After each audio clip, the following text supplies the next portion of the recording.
So if you missed Aftermath, I told a story about my mom. She had just died, and I found out that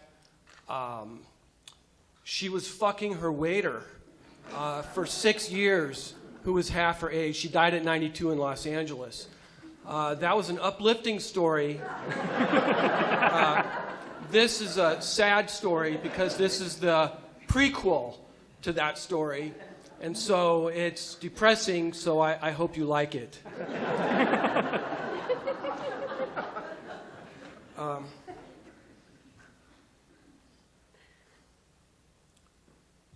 So it was October 31st, 2013. My brother called and broke the news that my mom had stopped eating, probably for the last time. Because I'd been in and out of LA going back to prepare food for her. She was always like, I want Mitch to cook for me, but this time the story was different. She said, tell him that I need him to help me pack so I can go home. And so I said, put hospice on the line. And they said she probably only has hours to live. So if you want to see her, you better get out here right away. So my initial reaction was shock, and I felt like a knife went through my heart because I knew that I was going to lose my mom. And I wanted to just get in the car and drive out to Los Angeles so I could be there as quickly as possible. But my wife talked me into flying out. So we land the next morning. I land the next morning, LAX. We're pulling up to the terminal. And the pilot stops the plane about 75 yards off the gate. And he gets on the PA and says, I'm unable to communicate with anybody at the gate right now. So I'll bring you up to speed as soon as we find out what's going on. A couple of minutes go by. I had a sinking feeling in my heart that things were not right. And he said, ladies and gentlemen, unfortunately, there's been an incident in the terminal, and I don't know what's going on, but I'm going to turn the TV on so you can see for yourselves.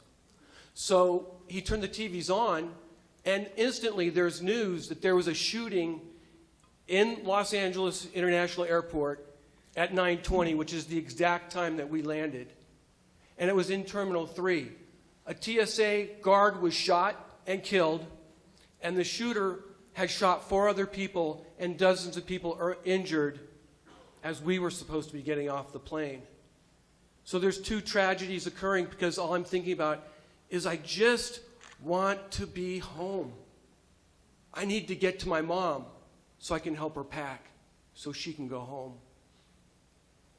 That didn't happen. I was stuck on that plane for the first hour in complete tumult, wondering what is going on. Nobody was going anywhere. And I kept thinking the Ozzy Osbourne song, Mama, I'm Coming Home, going through my head over and over. And I just wanted to let her know, I'm coming home. Just wait for me. I'll be there. Just wait. 6 hours before we could unload that plane at 3:30. I get through the international terminal, because that's where they dropped us off, and it's complete mayhem at the airport. Firefighters everywhere, police, paramedics, FBI. They had corralled all the passengers because they shut down the entire airport. No streets were open.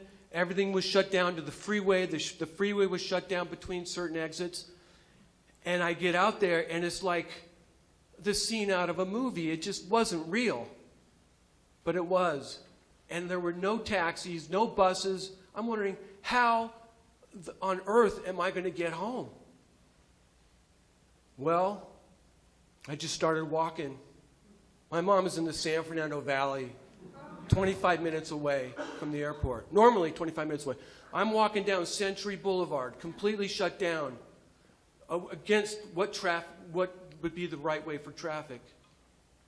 Long story short, I get on the freeway, the traffic is stopped. I finally pull into her house that night, and luckily, she's still alive.